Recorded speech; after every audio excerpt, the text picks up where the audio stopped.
The Empire faction seems to have the least amount of variations to deck building when it comes to higher level of play. Most Empire decks that I see once you hit Masters and above will always seem to have Spine Shell, War Pigs, Anna, Helena, Mad Axes, Brood Axes, and Lancers. Um, and normally at least one Imperial Guard. Um, Faceless Altars are pretty common, as sometimes there's Red Witches, and then because you're running Brute Axes and maybe Red Witches as well, there will normally be cheap units such as Ballisters, Hammer Scouts, and Fugitives. So as you can see, this deck pretty much fits that perfectly. This is what I'll probably be using, either this, or there's also this one here, which is very similar. So this has 3 Spine Shells, a Shield, 3 Ballisters, 4 Hammer Scouts, 3 War Pigs, 2 Red Witches, 1 Storm Cellar, Anna, 3 Mad Axes, 3 Brute Axes, 1 Imperial Guard, Helena, 2 Lancers, and 2 Faceless Altars. Whereas the one that I was showing you before, which is very similar, is 2 Fugitives, 3 Spine Shells, 2 Ballisters, 4 Hammer Scouts, 3 War Pigs, Anna, 3 Mad Axes, 4 Brute Axes, 3 Imperial Guards, Helena, 2 Lancers, and 2 Faceless Altars. I think I favor. They're both roughly around the same amount of cost. This one has a lot more cheaper units, I think, that I can throw down as well. Yeah, I think I'm going to run this one. So, the Empire has a lot of strong spells, but because of just how, honestly, Spine Shell is ridiculously strong. For 2 cost, it's, yeah, level 5. It'll reflect 58% of damage that they take, which can, again, go to affect the enemy Guardian. So if you have a bunch of tanky units, like you have some Hammer Scouts, you have some Lancers, you have some Brute Axes, some Imperial Guards, and you play Spine Shell on them, if they're all full HP, then if they die, they'll be dealing, about 60% of their max HP to different targets. The only thing this doesn't really apply to is if the enemy plays something like War Pigs on them, or plays a spell, because obviously there's nowhere for this reflected damage to go. But if they're being attacked by units or the enemy Guardian, every time they lose HP, 60% of that HP lost is being dealt as damage. So if you have a lot of HP on the field and you use Spine Shell on it, unless they use a spell or something like War Pigs or Painlings, then a significant total of that HP pool will become damage dealt to the enemy. So it's a very strong card. I also like Shield because it just has a lot of damage reduction as well, which I find a useful tool in order to get your units to the enemy Guardian. That's something I struggle with personally with Empire, is actually getting my units to the enemy Guardian to be able to use Spine Shell. So that's why I think I'll be using this deck, because it has it's easier to get to that point, in my opinion, with this one. Let's see. But there are a lot of strong spells, so like Spine Shell, Shield, Cryonia, is that what it's called? I can never remember. Cryonia is very strong as well, as it's essentially a 9-second stun at base. Doromorph is pretty strong as well, though a bit costly. If you're playing Empire, Times is a really good card. You can include her as well, but it tends to gravitate towards lower cost units because of the sense, how they use sense. Times has sense as well, and it's a very useful sense. She's a very good unit. Not sure where I would fit her in. I guess I could take out a Faceless Altar to put her in if I wanted to use her, but she's only level 4 for me, so I don't know if I'd want to. Although she also makes a really good target for Spine Shell as well. The problem with Times is she's a 7 cost, so unless you're able to bank her on something like an Igloom, you're likely not going to be proccing her sense too much unless you happen to have multiple Fugitives in hand or something like that. Because once you play her, the most amount of soul you can have is 3, which will allow you to play 1 unit. So you'll be able to use her active once after playing her. So that's the only real fault I have with her as a unit. Other than that, yeah, it's pretty kind of cookie cutter for Empire. Of course, I mean, if you're missing units, then you don't. Then obviously you can't play like this, so you have to figure something else out. I will say though that the main cards really normally for dealing damage with this with the Empire is Brute Axes with their Sense to increase their attack speed. Mad Axes mixed with the Empire Guardian skill to increase the damage done is also a lot of damage source. Spine Shell, of course, with any amount of tanky HP units. War Pigs almost seems necessary to have AoE clear, because the Empire doesn't have any really AoE removal spells that deal damage. It's just a bunch of CC like stunning, warping them, stuff like that. Storm Cellar is also good for AoE clear and pressure. But yeah, as far as like necessary cards, Brute Axes is really the main thing. Mad Axe is a pretty big deal. War Pigs. Spine Shell is really good. Maybe not necessary. And then if you have Face Assaulters, I'd recommend using at least a couple of them. So yeah, I guess we'll get right into the battles. Oh, well, that was fast. All right. Don't have to think about something to say while we're loading. All right, what do we get?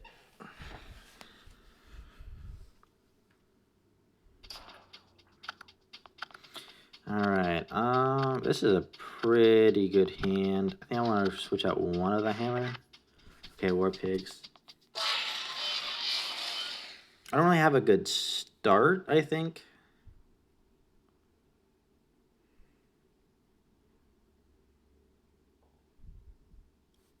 I might just start the Brute Axes. I'll just wait to see what he does. Whenever I do this and I wait, they're also waiting, so nothing ends up happening for a while. No one ever wants to make the first move. Alright, I'm just going to play the Brute Axes. Oh, second Spine Shell, so maybe that's a good thing.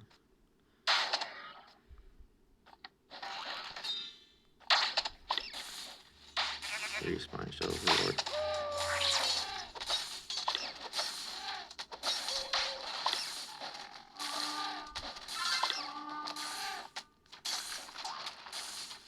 See, I did I did a lot of damage to their enemy Guardian with just that alone, just the Spine Shell, as my units were attacking other things.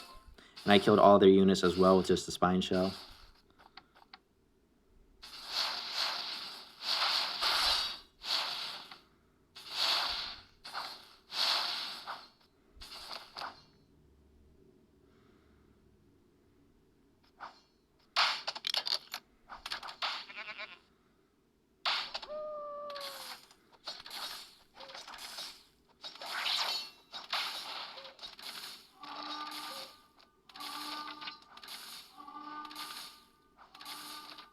Alright.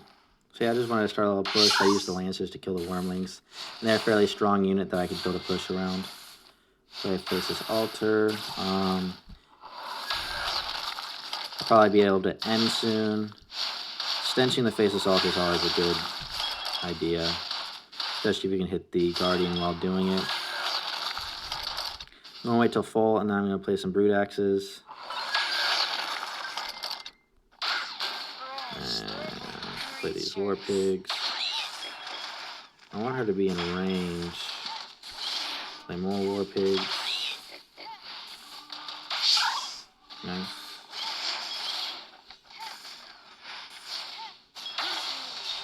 Oh yeah, they're only in range to taunt one. I'm going to play this over here, apply some pressure. Now he's going to have to pay to defend it. Those are tanking well enough. I can play these, I think. Yep, I missed one. Oh no, I didn't. Okay, cool. Since he has a bunch of penguins, I'm just going to play some ranged units.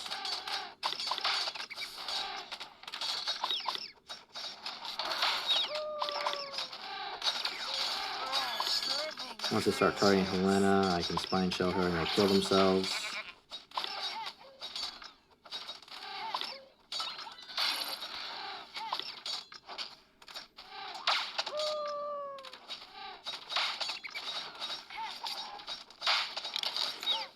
Alright, once my units get over there, I should be getting more soul than him because I've been. Oh, that's unfortunate.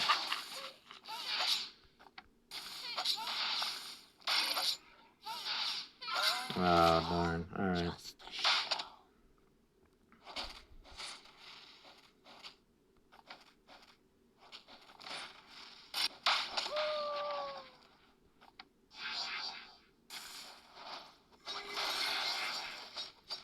Well, this is going to be a tie, unfortunately, because I don't have a way to deal damage.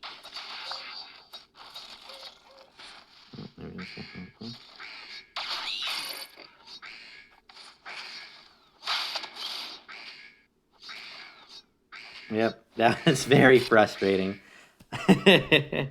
I'm not. Empire is probably one of my. I think Empire is probably my worst faction for as far as how I play them.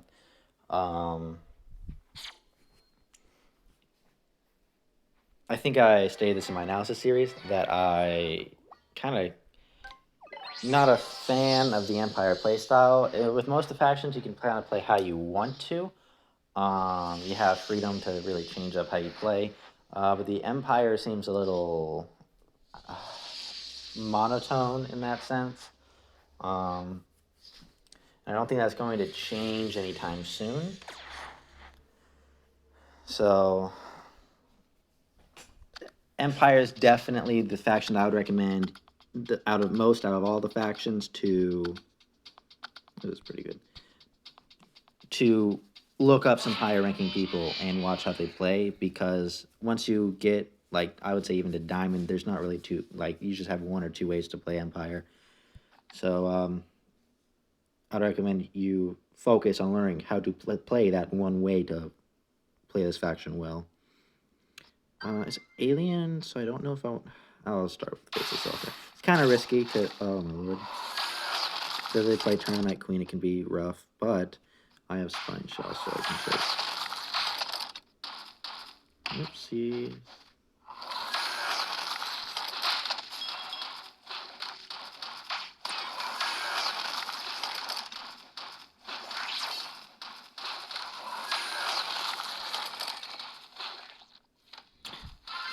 This is kind of funny. Do this as well. Oh, Pain Link has bad timing.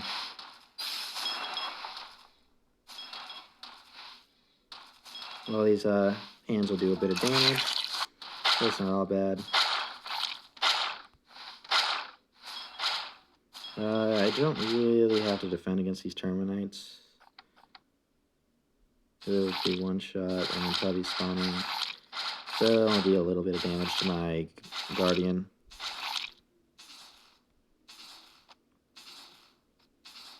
I'm gonna play Storm Soul over here. Threaten some damage to his Guardian. Oh. Prime Leecher. I'm actually gonna play Brute Axes. Oh, Helena, perfect. Slowing down his attack speed will decrease his healing.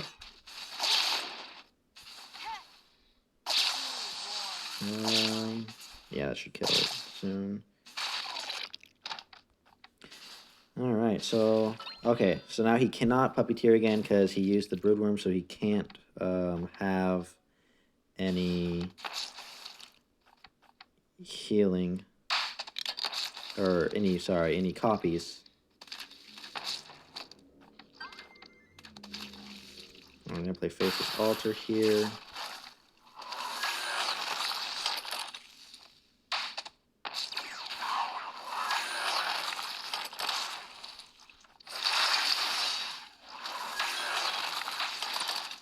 Spine Shell should make Goliath kill himself.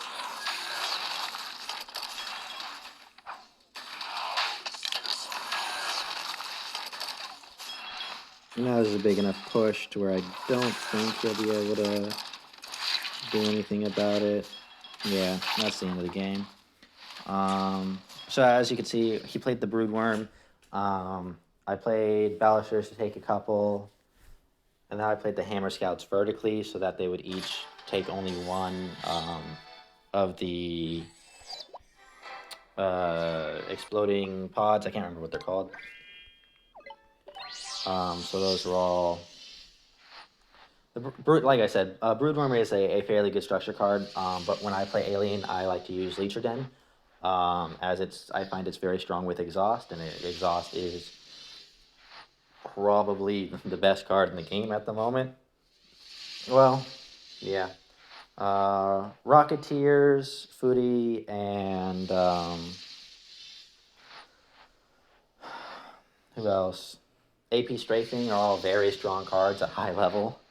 Um, the not high level play, but rather when you actually level up the cards to be a high level, like up to level 12.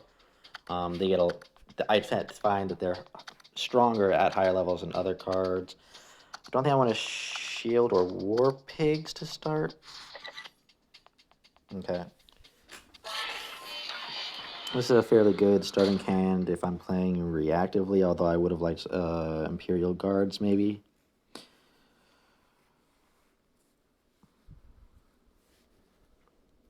Starting with a witch is a little risky because you won't know if you'll be able to bank her. You really want to be able to bank her so you can get more time to play sense or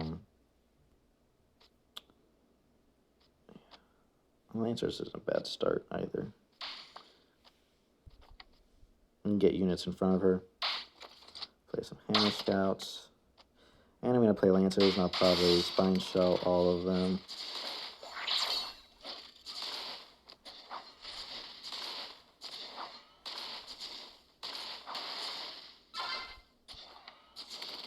Play some supporting Ballisters.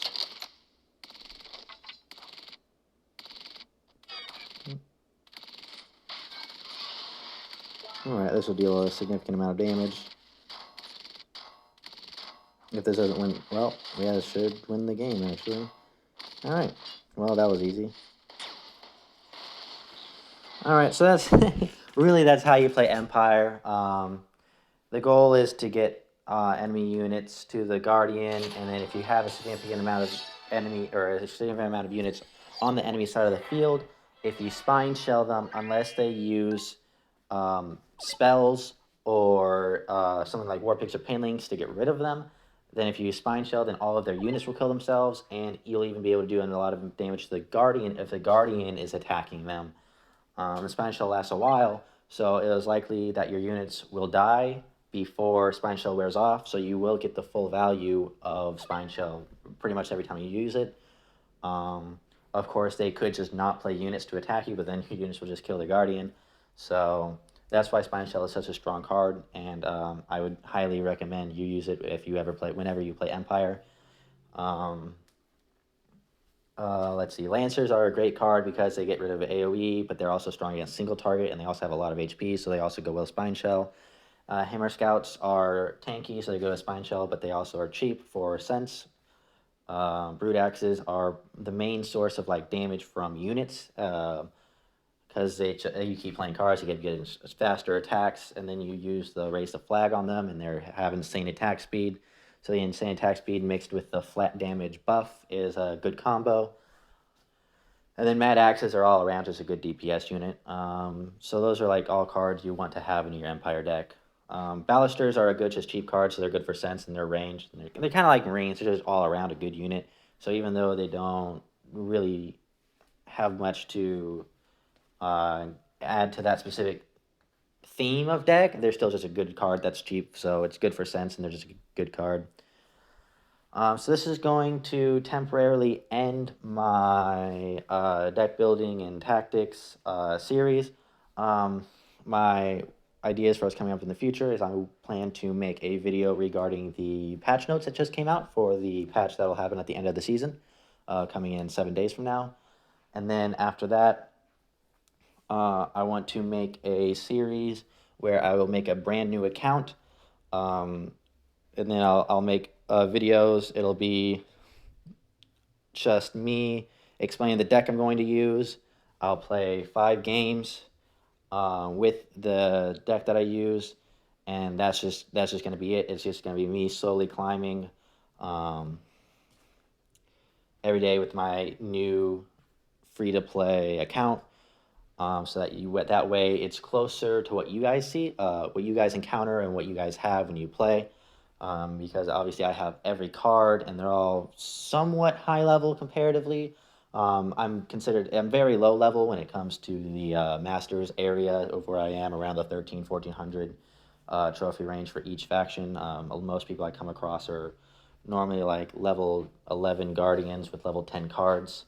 So I'm a little under leveled, but in Diamond, although there's a lot of level 4 even Guardians still. So I'm sure you guys are going up against like level 6, level 7, while you're still a level 4 or 5 Guardian. So you'll be able to get to see more gameplay oriented around that. Because how cards play do change a little bit. When they get level up, their interactions change. Although the patch that's going to come out is going to help some of those imbalances that happen when you level up cards. But yeah, it's just something that it's more close to what you guys have, so that way it's easier for you to implement it in your own games after you see it. So if you have any suggestions for future contents, please let me know. As well, if you have any questions or comments about the video at all, let me know what you thought about it. And best of luck climbing.